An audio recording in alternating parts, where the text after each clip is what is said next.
We're going to turn back the hands of time and go back. Now, I got some stories. I know you do. I got some stories. I definitely got in the most trouble. Would you agree? Yes, you did. I have a fierce rebellious streak that still exists to this day. Yeah, absolutely. At the time, whatever y'all said we not gonna do, I was just trying to get right on the edge of that line or just directly over it. Why were you like that?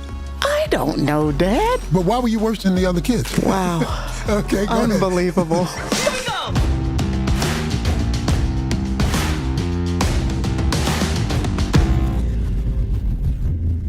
Well, this is going to be a very interesting podcast today. This is going to be extraordinarily invigorating and transformational because I have with me today on the Unbound podcast my second child, who is my daughter, well-known Priscilla Shirer. Hi, Dad. Welcome, Priscilla. How are you? I am doing wonderful. How are you? I'm good, and I'm already chuckling. Why are you chuckling? We haven't even started yet. Because we have a very playful relationship. We do. So I'm already just... You're a little giddy. Okay. Let's hold hands, Dad. This is not going well already. For the whole hour. Stop it. Look, everybody knows. Well, welcome. Welcome Thanks, to Dad. Unbound podcast. So we're going to have an unbound time. Okay. Okay. And now you're known everywhere. You know, people come up to me. They used to come up to me and say, oh, you're Tony Evans. And if they really wanted to be sophisticated, you're Dr. Tony Evans. Now they come up to me and say, you're Priscilla Shirer's father. So this thing's a little backwards here. But anyway, you're well known. You're well known for Bible teaching and movies and just all the stuff you're doing. I talked to you and you were in Ghana and you just all over the world. So you are a evangelical superstar. Okay? I mean, now you may not view that, but people look at you as that. Okay? But I want to back up because I want people to get to know Priscilla before she was a Shirer. Okay. Priscilla Evans growing up as part of the Evans household. Okay? So we're gonna turn back the hands of time and go back. Now, I got some stories. I know you do. I got some stories. Very nerve-wracking. You weren't always this beautiful, spiritual, Christian young lady that everybody thinks you are. But we're gonna back up to that. So we're gonna go back.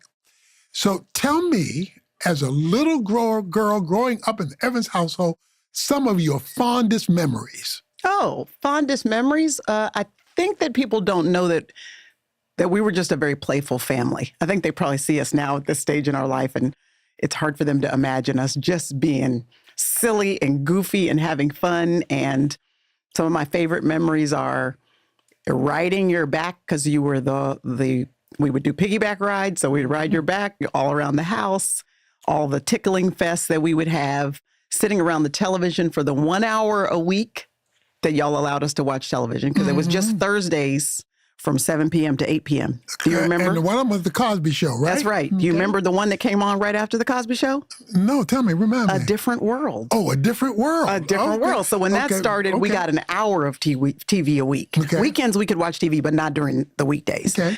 So that 1 hour, we would all be sitting together, no devices back then. So we'd all be sitting together around one television set watching those shows. Okay. So those are my memories as well. I mean, gosh, the list goes on and on. Family vacations in August. Many things like that. Okay, so how were you uniquely different than your siblings? I'm sure that you have an answer in your head that you're trying to get me to say. But I want you to confess first. Well, I definitely got in the most trouble. Would you agree? Yes, you did. Okay, I got in the most trouble out of all of them. I think if there was a black sheep of the family, that would be me, because I was mostly grounded. Because I have a fierce rebellious streak that still exists to this day. Yeah, absolutely. It still exists to this day. I think hopefully maturity has tempered it a little bit and molded it. And it works well for me in terms of leadership and those sorts of things. But at the time, whatever y'all said we not going to do, I was just trying to get right on the edge of that line or just directly over it and hope y'all didn't find out. And when you did find out, I would just lie and say I didn't do it altogether, So which would get me in more trouble. So you're like a born liar. I mean, no, I mean, in the general, like Adam curse of sin way, like everyone else, yes. Okay. But that was my propensity, was to lean into that. Why were you like that? I don't know, Dad. Why is any young person or teenager, sometimes adult? But why were you worse than the other kids? Ooh, I don't know, but I did get into a lot of trouble. I think though the other ones, they did too, you just actually didn't know. And by the time y'all got to Jonathan, y'all were just so tired. Y'all just let him get away with everything. I remember one time when you were caught doing something, I don't remember what it was, and we had an episode around the house. Oh, this is when I was really little. Okay. Yeah, and I was running from you. The dining room, kitchen, living room, they were all connected. So I was running in a circle, you were running after me, and then you decided to stop. So I kept running. You kept running into me. And man, I ran into you. I have never felt that kind of terror. I can still feel it in my physical body right now as I talk about it. I remember that. Because I would run. I was a runner. Yeah. She's running. I don't know where she thinks she's going. Where am I going?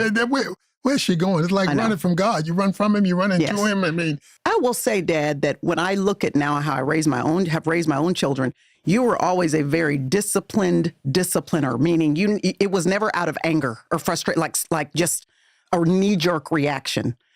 It was always a thoughtful. If you only knew, but go ahead. I'm just saying, you might have been angry, but the point was it wasn't out of anger. It wasn't a burst out of anger. And then there was always conversation around it because you would always want to know why. What were you thinking? You would want to know the disappointment. You'd want to communicate that. So I just want to say I appreciate that because I recognize there are a lot of parents who just discipline out of frustration and anger. There's no thoughtfulness in it. And that wasn't you. No, I wanted to exegete the event. Oh, Lord. I wanted to do relational exposition. You did. Yes. What was behind all, why are you doing this and all of this? And so what about school now? I was an average student. Crystal was an excellent student. Yes. She got straight A's without thinking hard about it, without even trying. Okay. She loved to study, though, so that's what made it extra annoying for me to have that as a sister, that example as a sister, because she was very smart, but also she enjoyed the process of writing papers and studying. I did not love school in that way, so I didn't invest myself in studying the way she would have, and as a result of that, I was just a B student. I could get A's, but I would have to work hard to do it. So I was an A-B student, just sort of average. Okay. But you also were a cheerleader. I was a cheerleader in high school. Okay. Yep. Junior high school. Now tell me what you loved about that or what you didn't like about it. Well, what I loved about it was the energy involved in it, especially at the high school level. The high school I went to, Duncanville High School, the cheerleading team was a competitive team. So it wasn't just like for fun. It was rigorous. You know, the training was rigorous. The competitions were rigorous. They had won first place on the national level for a lot of years. So when I joined that, it was really fostering all of those things. I loved the dance element of it. I was a gymnast, so I could, implement all of the tumbling that I had learned and all that stuff. The hard part about it is that for a lot of those years, I was the only Black cheerleader. And that was hard. That created some dissonance. Talk about that. Talk about that racial dynamic. The reality is that you are, and this still happens a lot in minorities' lives, is that you are trying to fit into a majority situation, meaning aesthetically. There would be things they wanted us to do to our hair or that they wanted us to wear that worked for some of the other girls. But for me to conform to that would mean I'd have to chemically alter my hair to do that, which can be damaging. And I did it because I needed to fit in and look like everybody else. So there were little microaggressions, I guess I'll call them like that, where looking back on it, being forced to sort of fit in with what everybody else was doing would cost me something that it wouldn't cost everybody. It wasn't as easy for me as I think they expected. And then there was some just kind of dislike, honestly. There are a couple of girls I've seen, it's been 30 years since I was in high school, but there are a couple of them I have seen since then. And man, one of them apologized to me. Wow. For the exclusion. It was less a, confrontational sort of mistreatment and more just an exclusion sometimes, not being invited or included. And then another young lady that I saw, and I thanked her because she was the one who actively made sure I was included. And it mattered then. I remember Mom being in a situation with the other cheerleading moms. I know you remember Mom talking about this, where she'd show up to a cheerleading mom meeting, and it was the same way, where they just wouldn't allow her really to participate. Those were the days, yes. Yeah, yeah. So, okay, growing up, I want to stay here for a minute. Okay. We had some traditions. Yes. That we participated in as a family, and a lot of them were around the table. Yes. Okay? So talk to me about your experience around our dinner table. Okay. Before I answer your question, though, there's one more thing I needed to say about the other thing. Okay, go ahead. And that is that Mom would not let me quit. The only reason I didn't quit was because Mom was like, oh, no, you belong here. Oh, you are remind me of just that. as good as these other girls. Okay. And even if they don't make you feel that way, you're just as good as these other girls and you're going to stay. So I just wanted to pay tribute to the fact that I recognize in hindsight, the reason I didn't quit gymnastics because of that, the reason I didn't quit cheerleading because of that, was because Lois Evans looked me in my eyes and said, we are not quitting. Okay, well, So I'm grateful for that. Yeah, okay. Around the table, my best memories around the table are the fun really that we would have after dinner. We were always playing games around the table, whether they were literal board games or games we made up, like who stole the cookie from the cookie jar. Oh, okay. I think you made that up. There's a little song with that, right? Yes, but it's like it's got like banging from the cookie jar. Yeah, we did. Yes, you stole the cookie from the cookie jar, and then you're pointing at the person, and it was them, and then they have to take the song back up after that. Yeah, we just made up the song. We just like made up stuff. And then you would try to have devotions. Poor Pastor Evans. You try to do a devotional, but you got 4 kids around the table. Oh, so Jonathan's crawling under the table. We got attitude problems because we don't really want to listen. You're trying to engage us. And like kids, we weren't really engaged half the time, but you still did it. We would also, Mom would save the Christmas cards that we had gotten all year long. Mm-hmm. So a lot of people toss those cards today. Mom would save them in a little basket by the table. And so then every time we would eat dinner, we'd pick one of the cards out all year long, and then we'd pray for that family. I don't know if you remember that, but we would do that. So we did a lot around the table. Mm-hmm. And are there any other traditions that you remember? Well, the vacations, for example. Yeah. That was an August experience in our little station wagon kind of deal. I remember people from the church, probably friends of yours, letting you borrow a minivan. Mm-hmm. So we'd have something big enough for us to fit in and drive cross country. Yep. So people would sort of let you borrow their cars if they had them available. So I'm starting a church, building a church, meaning you had to go to church. All the time. So let's talk about this atmosphere of growing up as a PK and church and all of that, and its effect on you, whether pro or con or both. Yeah. Well, it was a unique situation because, yes, when I was much younger, y'all started the church when I was 1. So to me, the church was always big. Even when there's 50 people, I just was like, wow, it's a lot of people here. But the reality is, as church life went on, our local church dynamic was never really kind of regular local church dynamic because the church was exceptionally large and your presence was very national and international growing up. So by the time I was 18, 19 years old, I think it's when I went to college and I realized people are talking to me about you and I'm not even in Dallas anymore. People are recognizing your voice when we'd be out to eat. And somebody would come over from another table. So this is before social media. They hadn't seen your face. They just heard you on the radio. Mm-hmm. So they'd hear you talking and come over from other tables in the restaurant and say, are you Dr. Evans? And so it started to occur to me, our reality was bigger and broader than I was aware of inside of the bubble here. So our situation was a little unique in that way. But I didn't necessarily feel negative about that. I think it's because you guys were so humble. Y'all were you weren't really enamored by the press or the praise of it. And I was also aware of the fact that you guys weren't And I'm so grateful for this now because a lot of PKs don't have this story that you guys, while you've admitted to us, you and Mom said you weren't perfect, you would have done things differently in some ways, as every parent would have. You guys did have integrity, though. Like I didn't see you living one way in front of other people. And then like at home, our home life didn't match it at all. So I think because there wasn't dissonance there for me, it didn't leave a bad taste in my mouth what church and ministry was. So there was no negative feelings you had about I think sometimes when people would make an example out of me, they would think that I was supposed to know the answers to stuff. I do know that there were some people along the way, even I can remember this in my very young life, people wanted to be my friend, but I would realize later it actually had nothing to do with me. They wanted to be my friend because they knew I was your kid. So that there was some of that in there, but overarchingly, that wasn't something that kind of hung on to me. And well, one of the things I remember that I used to love to do was drive y'all to school. Yeah. That was like my job. Yep. To drive y'all to school and kind of use those few moments to connect. One time I got in trouble. Was that you at Duncanville when I ate donuts? And I was just thinking that. Yes. Lord have mercy. We loved you driving us to school, but if you had to come into the campus, it was devastating because people knew who you were. And then, you wouldn't really dress appropriately. You just had on your pajamas, which really, you know how you wore the same button-up shirt? A little overstatement, pajamas, but go ahead. Okay, pajama-ish. Ish. And you always used to wear the socks. You didn't wear low socks. You wore the socks that you pull up to the knee cap. Yeah. You know, talking about the long football socks. There you go. And so you would walk in with these long socks pulled up to your knees.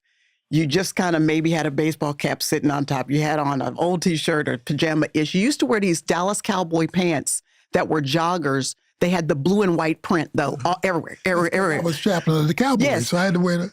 But they were the worst pants, so nothing on you matched.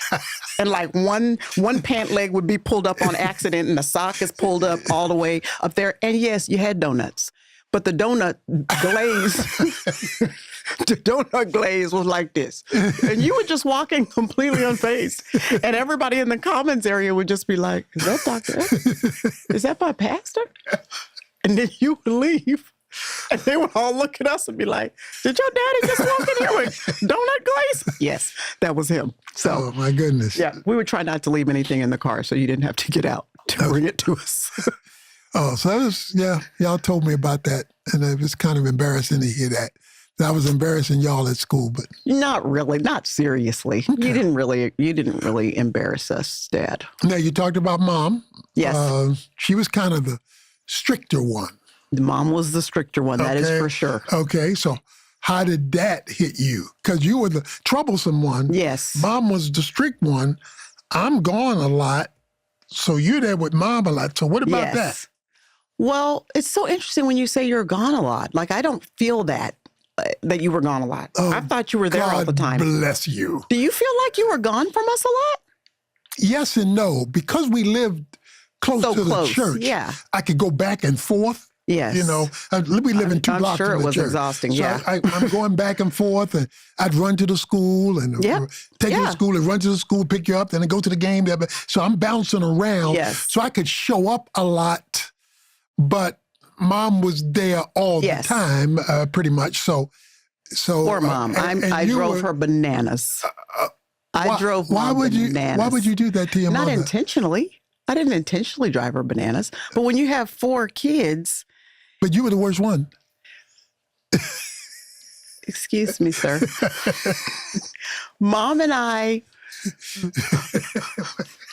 Poor Mom. Tell the truth and shame the devil. Yeah, we bumped heads. She's in heaven now. She is in heaven. So she will not be offended by the truth. Yes. Okay. We did bump heads quite a bit. Okay. And I think the reason why we bumped heads really is because I'm more like you. I am like her in a lot of ways. I look like her for sure, and I have lots of her personality the more I've gotten older. But I am like you in that I am not a very organized person. Wait. Hold on. Let me finish. You asked me the question, brother. Hold on.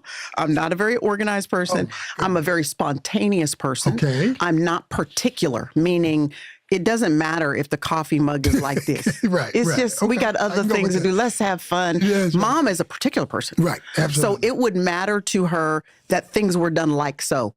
And I mean, I couldn't keep up with the like-so-ness of it all. So I think I just drove her nuts because I was just like, it's okay. Let's just talk. And she's like, no, there's a way to do things. So I can appreciate that now that I'm older, because for my sons, I'm like, I love that y'all are, one in particular, JC, he's spontaneous and sort of, well, and I'm like, yeah, but it actually matters. There are some things that actually matter. I can appreciate I'm glad she's that. hearing you now. So Yes. And I told her that. Oh, you did? Okay. Oh, yeah. I can appreciate that now. And I can also appreciate how my casualness about things that were important would have been very frustrating for her, saying, no, there's a way to do things. But we would bump heads about that. But I blame you because my personality is like yours. Okay. All right. So, wow. What if your next week felt restored? A chance to slow down, breathe deeply, and reconnect through worship and community. Join Dr. Tony Evans with special guest Priscilla Shirer for a powerful journey of faith at sea. Experience the Bahamas, Turks and Caicos, and the Dominican Republic aboard the New Statendom. February 28th through March 7th, 2027. Reserve your spot at tonyevans.org. What did you feel like your connection was with me? Probably because we were so relaxed. Like you were very casual about most things. Things roll off your shoulders. So I'm wired that way. Also, you were very much, for example, back to discipline. One of the things I got in trouble for at school a lot was talking too much, talking out of turn. I just was enjoying social activity with friends. When I wasn't supposed to be talking, I was. So I get demerits. You get 3 demerits, you're in trouble. So I'd be in trouble with you.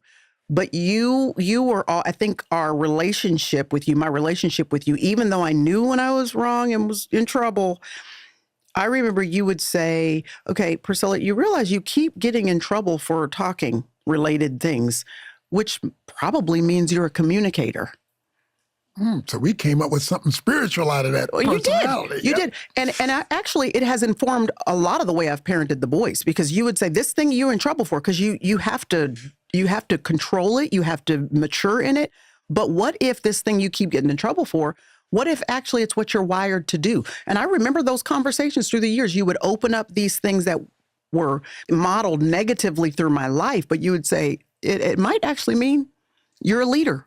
And that's why you got this kind of rebellious, independent. You're a leader. You don't have to follow the crowd.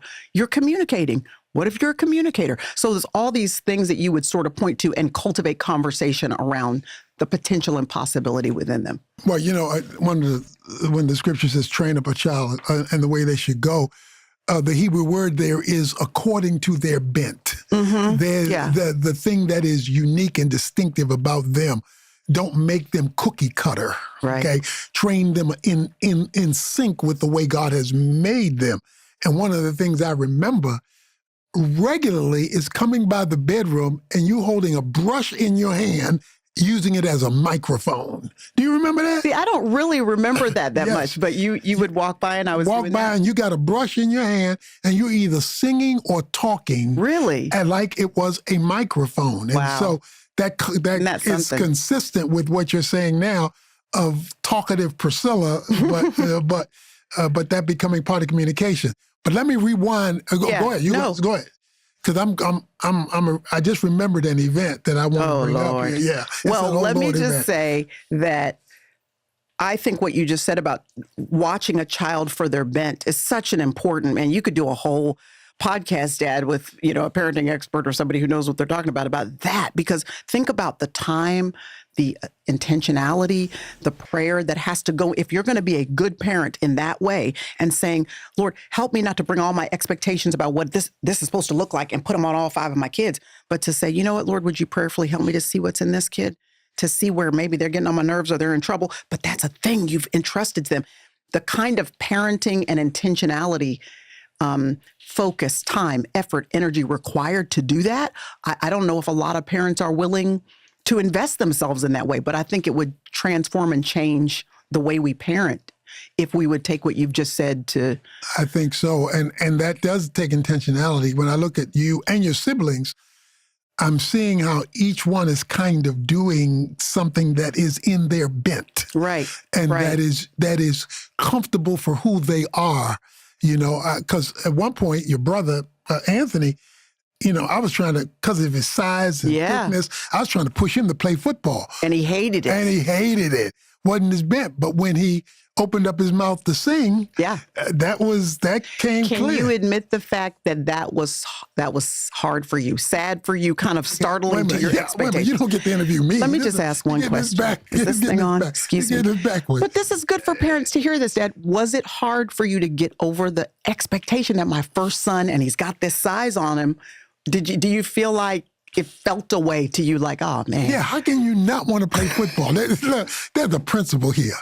Dad, every man does not like football. They should. That's my basic philosophy. What? I'm giving you my philosophy. Where right or wrong is real. My philosophy was, if you're a man and you got some thickness on you, then you should be on the gridiron, because that's what men do. That's what men. So masculinity, real men are going to play. You just said you want to hit somebody. That's just part of being. I feel it talking about it. You want to do something to somebody. What do you say about men who are real men, but football's not their thing? We need to work with them. Wow. No, just kidding. Wow. That contradicts what I just said about the bent. No, that's something I had to learn, because the expectation was that playing sports, because I grew up playing sports. Right. I was on the football team, the swim team, and the baseball team. And so all year long, I'm playing sports. And my first love was football. So I'm pushing it. That was not the wisest thing to do. I will admit that. But I did work with your mom to his bent, because your mom threatened me. I know she did. She had to help her brother out. I know. And plus Anthony had asthma. So that's right. So that even made it tougher for him to even play. But at any rate, let's go back to an event that I remember. Okay. I'm very scared. Yes, you should be for this one. Oh, gosh. Smoke coming out of your head. First of all, when you started with smoke, you got everybody thinking I was in the bathroom doing that. No, I ain't talking about reefer. I ain't talking about Mary Jane. No. I'm talking about... Yes, it was a curling iron. It was a curling iron. And I was not supposed to be using heat in my hair. You were not supposed to be using heat in your hair. This is one of your deception moments. Yes, because all the other girls were using curling irons for their hair. So explain what you did. Well, I got a curling iron, and I decided that I was going to use it.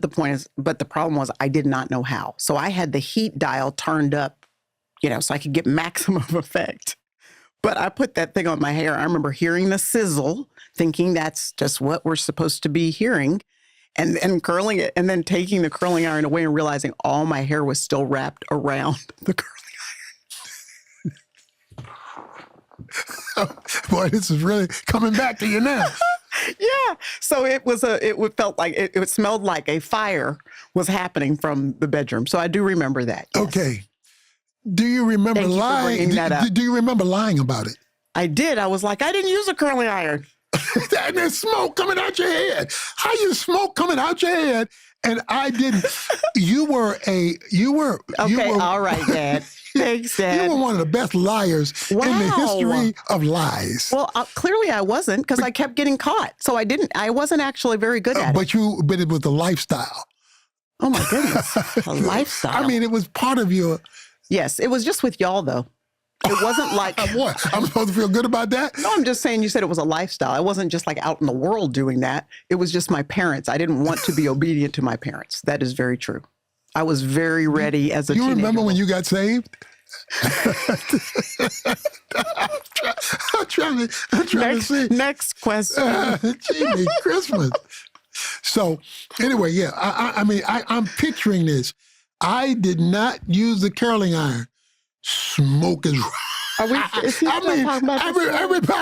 everybody who's looking at this podcast, you have to picture this. Priscilla, did you use the curling iron? No, I did not use the curling iron. smoke rising out of the head. And it's the picture of that. You're really enjoying this. Because I'm We got remembering it. Yeah, we got it. Yeah, but it happened. Yeah. it's so fresh right now. It's so fresh. We turning back the hands of time. Anyway, Yours doing okay now. It is because Yes. you got all this. I'm surprised it grew back after that Yes, event. I'm sure but you are. You got this thick head. You got a mane, like a lion's mane on your head. People, It's very controlled today. Do people ask you if that's all your hair? Oh, yes, all the time. Yeah, because this thing is thick and long and gee. Okay, that's another story from another day. Anyway. Okay. Right. So let's move on. Okay. I challenged you to major in communications. Yes. In college at the University of Houston. You did. And you Okay. remind me of that regularly so that you can take credit for everything that has happened in my life. So that all the audience knows, any sermon you hear, any message preached by Priscilla, anywhere in the whole world, comes back to me. I told her, look, given your bent, because that's where it came from, you need to major in communications, okay? So you're in college now, and tell me about that experience. Well, Because then I'll talk about something else I did, but go ahead. Gosh. So I went to University of Houston, which is its own story, because I wanted to go to Spelman. Anyway, didn't work out. And I ended up at University of Houston. Now, in hindsight, I can totally see like just the Lord's hand in that, because I interned at a Christian radio station while I was in college, so I could just get some. How did that experience. happen? I don't know how I got that job. Oh, think or pray, Yes. and the Holy Spirit will remind you. Your friend Bruce Munsterman is the station manager there. Maybe he's retired now. I don't know. I need to call. Did he just retire? Yeah. But he gave me an internship while I was on. Oh no, you didn't skip something. How did I skip something? He didn't just give you an internship. No, I acknowledged he's your friend. Okay, but that's not. Keep going. Goodness gracious.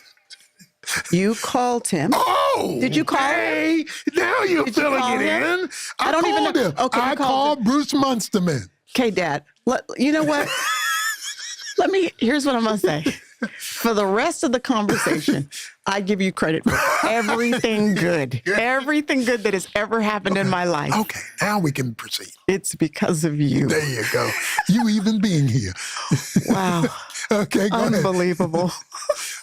So I got an internship there. I had it the whole time I was in KHCB radio, 105.7 FM.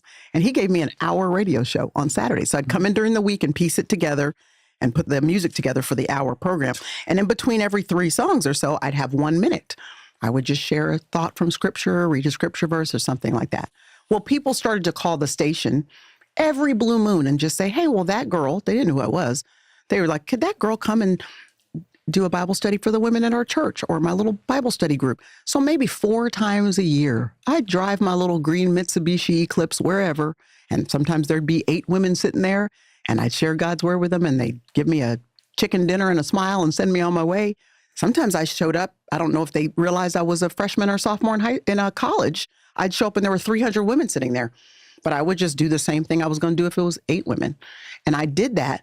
And now in hindsight, I realized that it was being at U of H, being at KHCB radio, and the Lord using that as an opening, that it really formed and redirected what now has been 25 years, 27 years of my life. What I've done is do that. I don't know if it would have gone that direction if I was at a different college. So the Lord used it in that way. Well, while you were doing this, you were also in beauty contests in college. Yes, that was really leading up to college. Then I was in one in college, but they were all scholarship pageants. That's why I started it. Okay. Because a lady named Arita, who was in television, she said to me, she went to our church and she said, you know, a great way to get scholarships is to be in these scholarship pageants. And I was like, okay. And so I started doing pageants so that I could get whatever scholarships would help me to be able to go to school. Because you guys told us that if you get a lot of scholarship money, And basically, we don't have to use the money we've saved for you to go to college. Then if you're doing good after your first year of school, we'll get you a car. So that was sort of my momentum. Like, I'm going to try to get as much scholarship money as I can so that I can get a car, which I did. Okay. A green Mitsubishi Eclipse. A green Mitsubishi Eclipse. Okay. You were Miss, let me see if I remember this right. You were Miss Black and Gold? Miss Black and Gold was in college. That is with a fraternity that has that one. But I was Miss Black Texas. There's another one in Dallas called Miss Jabberwock, which has to do with the Juneteenth holiday. I was Miss Oak Cliff. So I did quite a few little pageants and got to get some good scholarship money. Where'd you get your beauty from? Mom. I knew you were going to say that. I knew you were going to say that. And I will acquiesce to that one completely. Are you calling me beautiful, Dad? Well, that's how I was then. Wow. No, see, I'm so glad this podcast is really so people can see the real side of Tony Evans as a dad. Oh, my goodness gracious. Anyway. So, okay. So you are now getting in ministry. Now, when you first got out of college, weren't you working at a dress shop, a store? I'm remembering you selling something, and you were listening to all the Temptation music that they were playing in that shop. The store Casual Corner with Sharon. Okay. Sharon was who I'm still friends with to this day, but this was in high school that I was at Casual Corner. Oh, yeah. Okay. Yeah, and I worked there before going to college. Okay. Yes. So you're now finishing college, and your ministry, your speaking is expanding. Yeah, but not in a real tangible way. It wasn't anything that had anything to do with my life. I just thought this is fun. Every now and then somebody has me come do. I thought I was still going into radio and television. So when I graduated, I remember having a conversation with you about, okay, now I got to do radio during college. I like radio, but I still want to be a broadcast journalist, which was my original intention. But then over here, there are people inviting me to speak every now and then. So I had no concept in my head that ministry would be the whole course of my life. I wanted to be a news anchor. That was sort of the goal. So I remember talking to you after school about, okay, so if I like all these different things, what do I do? What do I pursue at this point? And I was still thinking about graduate school. Should I get a graduate degree or should I just go right into working? And I remember this was your response to me. This parameter that you said to me then, I was 22 years old, is still the parameter that I use for pretty much every major project and decision I have done up to date. You said to me, which one of these things would you do if you were not getting paid to do them? Okay. I remember That's what you said. I ask myself that question to this day about publishing, about film, about writing, about opportunities to speak places. My question is, which one of these things would I do if there were no dollars that were at all attached to these? And I feel like that's helped me to make solid decisions based on higher level priorities than just finance, although that's important. So at that moment, I remember there was nothing that gave me a zing of passion and zeal and whatever than when I was speaking to a live audience, even more than television. I love television, but not as much as when I got to see people's face light up with a revelation of whatever God's word was saying or whatever I was sharing with them. I enjoyed that dynamic. So I just settled into the possibility that this might have something to do with my life. I still had some jobs in television in my early 20s, which now, in the moment, it felt devastating, but none of them worked out. I would get hired to do something, then that show would get canceled. Then I would get hired to do a little bit of something. And then, so at the moment, I just, in my early 20s, just starting out, I thought, man, I'm terrible at this. None of this is working out. My self-esteem seemed shot. But all throughout that, the Lord was still, without any strategy on my part or trying to be, use marketing and all that. It wasn't that. It was just people kept slowly, methodically asking me to come share God's word. And to make a long story short, the invitations to do that have just never stopped for 25, 26 years. So we've just kept doing it. So this passion, this theological, biblical passion for studying and teaching, how did that just continue to go deeper for you? Well, obviously the framework of that. Yes, Dad, I give you credit. Thank you. I just thought The framework of that is you've been my pastor my whole life. I have seen and heard, and my appetite been whet by sound, very deep biblical teaching every Sunday and Wednesday night for as long as I can remember. So not only did I get and gather a desire for spiritual things, which mushroomed when I went to seminary, and then you're sitting there listening to these profound teachers and pastors and preachers, and you're in this incubator where what other seminary people did you go to? I went to Dallas Theological Why did you go to that seminary? Because it's a great institution for higher learning. And why else? Because my father went there. Okay, just thought I'd throw that in there. Continue. It was actually because Chuck Swindoll was the chancellor at the time, and I wanted to be under Chuck Swindoll's leadership. I was saying that I got that from our church and just the environment and culture that you and the leadership set there for enjoying the presence of God through the scriptures and knowing what it is that the Bible actually says. But also, and I've told many, many people this, I did not realize then I was in a master class for communications. Ministry aside, the art of communicating, and I'm You're dying over there. because I got to give it to you on this one, Dad. Okay. I said this recently to someone who was being interviewed about something. You are a master communicator. If you were just a motivational speaker, if you were just a business presenter, the reality is the art of communicating using illustrations, clarity, application, to make sure that a message is drilled into where an audience can take home the lessons from it, using your body, facial expressions, the communication ability that you have just with your frame. I did not realize that watching that every Sunday was informing my ability, because people think I've taken speaking classes, that I've studied an art because of the way I prepare messages. But I realize it's not actually something I intentionally did. It was just absorbing masterful communication from watching you every Sunday.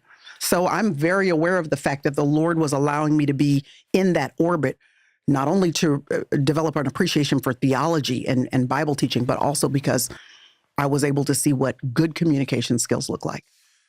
So you're in this season of communicating. You're an African-American woman, and these opportunities are coming. What about the challenge of women in ministry? Yes. That the challenges that come with that, connected to the opportunities. Right. How have you navigated that? Well, two things. Number one, I didn't have to navigate it. I could have plowed into it and let myself be affected by it, but I really didn't have to. I could extricate myself from that difficulty most of the time because my ministry was primarily to women. So I knew that my primary goal was writing and teaching to women. So most of the invitations I was accepting were all about women anyway. So I didn't really have to be a part of that context. Now, I did realize, in fact, an African-American pastor who we know and love, Pastor John Jenkins, maybe at this point, maybe nearly 20 years ago, he challenged me because he said, Priscilla, you are not speaking at people's churches on Sundays. He was particularly referring to invitations that were coming from African-American churches. And I wasn't. It was women's ministry. Their women's conference, women's retreat, those sorts of things. But he said, do you realize that for a lot of smaller African-American churches, they still traditionally have Women's Day. That is their conference or their retreat.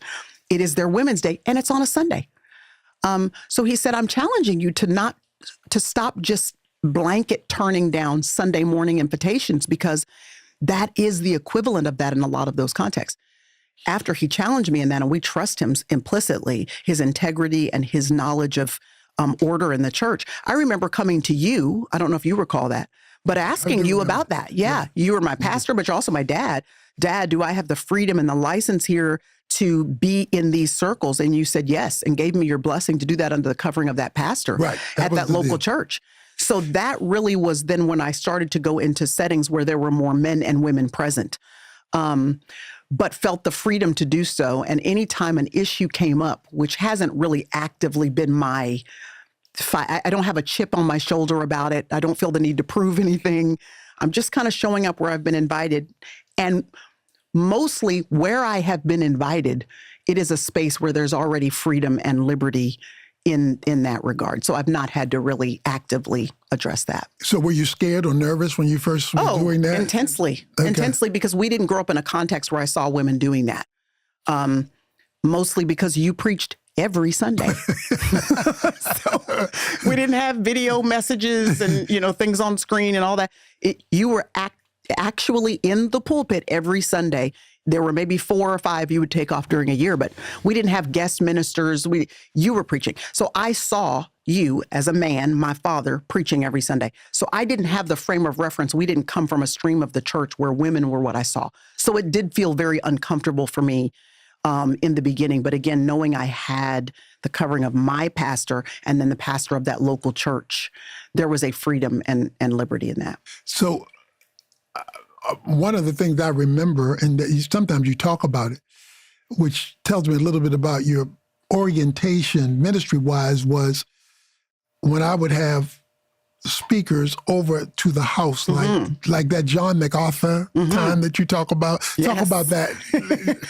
Well, one of the biggest gifts, you asked earlier about being a PK, one of the biggest gifts for us was that when you did invite someone to preach at the church or to sing at the church, you and Mom were never interested in inviting people who just had a name or had celebrity that wasn't ever of interest to you. You wanted people that had integrity and quality in their ministry. So these people would come to the church, and then afterwards they'd come to the house. This is back in the day before everybody went to restaurants afterward. Right. They would come to the house. Mom would cook something. They would be sitting on the sofa. I saw integrity. I absorbed conversations. Here I am, 10, 11 years old, looking at these people who some of them kind of a little bit starry-eyed about because I'd listen to them on the radio or y'all had their albums or whatever.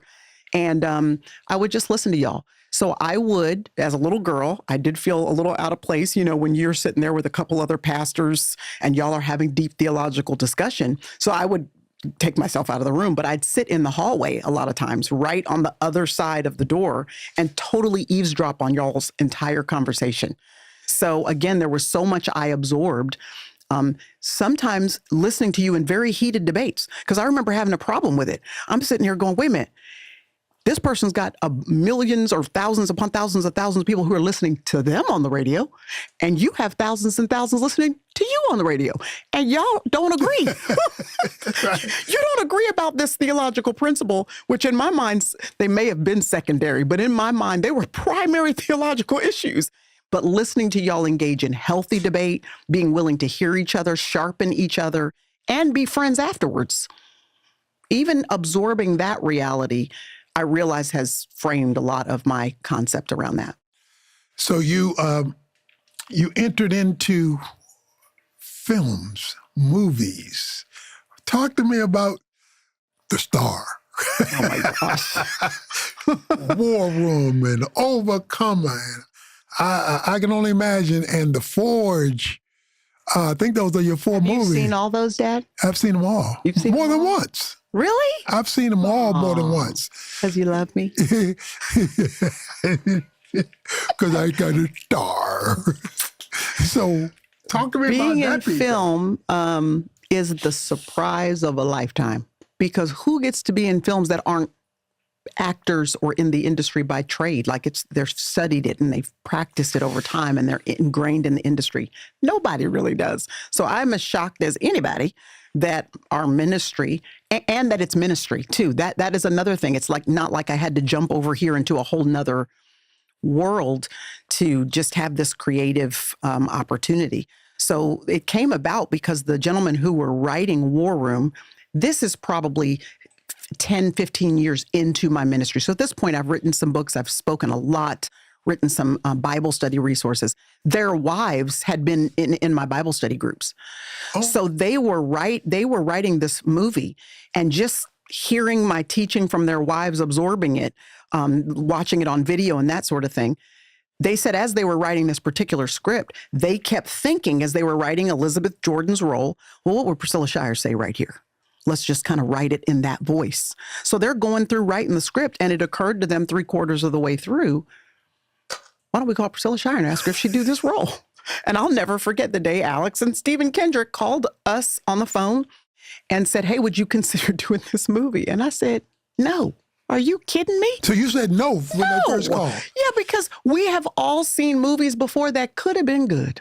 But that one person that thought they could act made it terrible. And at that point, they had Courageous, the movie, Facing the Giants. They had already made quite an impact amongst believers with their films, really encouraging the body of Christ. They had good movies. So I was like, y'all not finna put me up here to embarrass myself on the screen and mess up y'all's work. That was my thinking. They said, hang on, let's just pray about it. Here's the script. Read it and pray about it. I said, okay, y'all do know I am not an actress. I've never acted in a movie before. I texted them. I remember texting them the list of other African-American women who I don't know personally, but are great actresses. I was like, have y'all thought about these women? And they said, we just feel compelled to ask you. Pray about it. We read the script, which people now know to be War Room. And I remember when I read it, I was like, oh, this is ministry.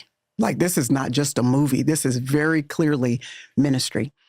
They had us pray about the realities that if the movie did well, there are repercussions to that, both good, but also bad. One of them being loss of anonymity. That's a big deal for Jerry in particular. You know, my husband's a very private person. We're more used to being in a fishbowl because of our life. The Shirer family is not. So they said, y'all need to pray about that, because if it does well, there is a loss of anonymity that's attached to that. They also said, whatever movie we are doing, whatever the core theme of that movie is about, normally the cast and crew personally will find that the enemy is attacking in regards to that theme. They said, this is about marriage. So you all will have to know up front the enemy's coming for y'all. And will you be able to be prayerful, intentional, have accountability around you to make sure your marriage doesn't implode? So we were praying about all that. I asked wise counsel. I called you, Beth Moore, and one other person who have been like mentors and wise counselors in my life, probably the Jenkins, John and Trina Jenkins. And all three of you were in agreement that it wasn't out of line with sort of what God was doing in our life already. Because that was a concern for me. I didn't want to sort of just be a loose cannon just doing stuff. Do you feel like this is part and parcel with the direction the Lord has for our ministry and our family? All three of you were in agreement. So I just said, well, let's do it. There's that part of me that's like you, spontaneous adventure. I get to take the boys with me who were homeschooled at the time. They'd get to see a film set, see what camera operators look like, lighting, just be immersed in a world that is not usually our world. That was a huge value point for me. And I was very intimidated and fearful about it because I'd never done it before. But it was a great learning experience for me. I felt like a kid in a candy store watching how films are made. Got to be stretched. And then, of course, it ended up being War Room, which was outrageous in its impact and influence. And I thought it'd be the only time I ever did it. I thought, this is a once-in-a-lifetime thing. Let's just enjoy it. And then to our surprise, there have been many other opportunities, to be honest. But the 4 that we've done so far, it's just been like the biggest gift. Like, thank you, Lord, for letting this be a part of our life and ministry. Well, one of the things that has impressed me is that you've been very particular about what you will do and not do in that space. That you wanted to make sure anything you do in the film industry is tied to ministry and not just movies. Yeah. And I don't know that might not change in the future, meaning there are a lot of great inspirational films that would just be fun to do. Right now, though, I feel like the stages my kids have been in, I want everything to be very focused on purpose, the purpose that God has for us right now. Because when you do a movie, you are gone for 6 weeks or 3 months or whatever. So to take that kind of investment, potentially away from family dynamics and family and kids, to do that, I wanted it to be focused. My kids can come with me. But now as they're getting older, I've considered the possibility, okay, great. If a movie comes along that may not be just totally directed at overt ministry, but has wonderful themes in there, like I Can Only Imagine was one of those, where there are incredible biblical and spiritual themes in there, but maybe is more of a biopic or some sort of film like that. Maybe that's something I can consider in the future because it is fun. It's fun to do something outside of the box of the regular rhythms of my life. That's fun, creatively. So what have you taken from growing up in the Evans household to the Shirer household? As a mother and a wife, what continuity has there been as you are in this stage of life? Yeah. Well, gosh, so many things we've already talked about, like dinner table, trying to prioritize that, trying to be open and obvious about our love for the Lord in our conversation with the kids, trying to make sure we spend time together, like doing fun stuff like we did at home, which is harder now because everybody has devices. It's much harder to get everybody just in the same room to watch one show together. It feels like pulling teeth sometimes to get everybody out of their own spaces, but trying to be intentional about that. So, I mean, gosh, the list goes on and on, but I think the consistency that you and Mom had, that's been a big deal for me because there's a burden in wanting to be perfect as a parent. You feel like there's a right way to do it and a wrong way to do it. I don't want to do it wrong.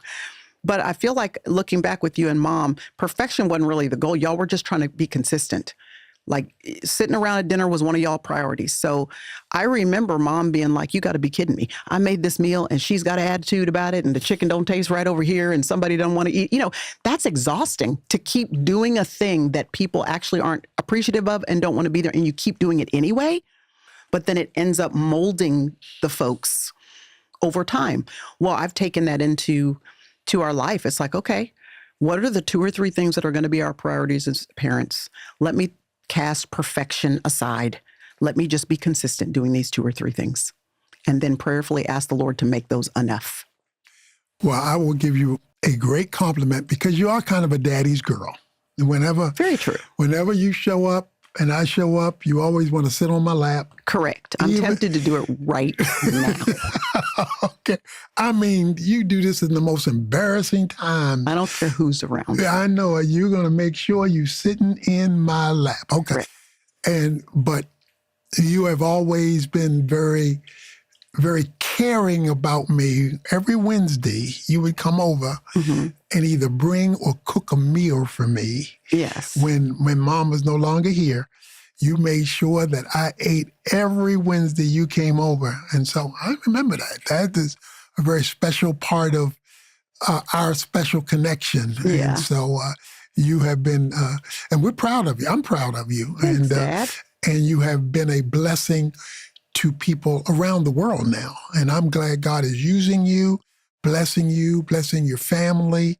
And my prayer is that the days ahead will be greater than the days gone by. And God using you for his kingdom, his glory, your good, and the benefit of so many others. So thank you for being part of the Unbound podcast today and blessing your daddy who is proud of you. Thanks, Dad. Is this the end of the podcast? Pretty much. Oh, good. Well, I feel the need to come over. Oh, my goodness. Okay. I got to move the chair. Okay. This is what she does all the time. And you love it. Oh, I endure it. Okay. Thank you. Bye.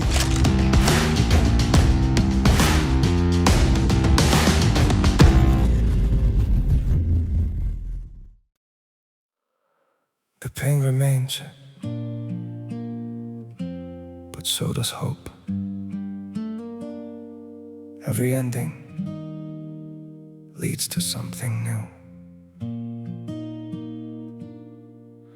The memories still softly linger,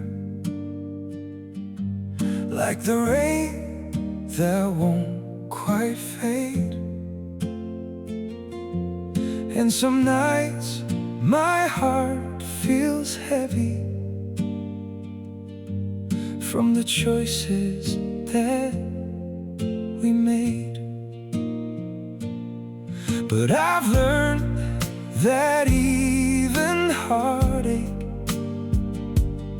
cannot hold me where I stand. For every door that closes slowly opens roads I've never planned. Though the sadness still remains, I know this isn't where I end. Every goodbye holds a new sunrise. Every loss can heal again. So I'll keep walking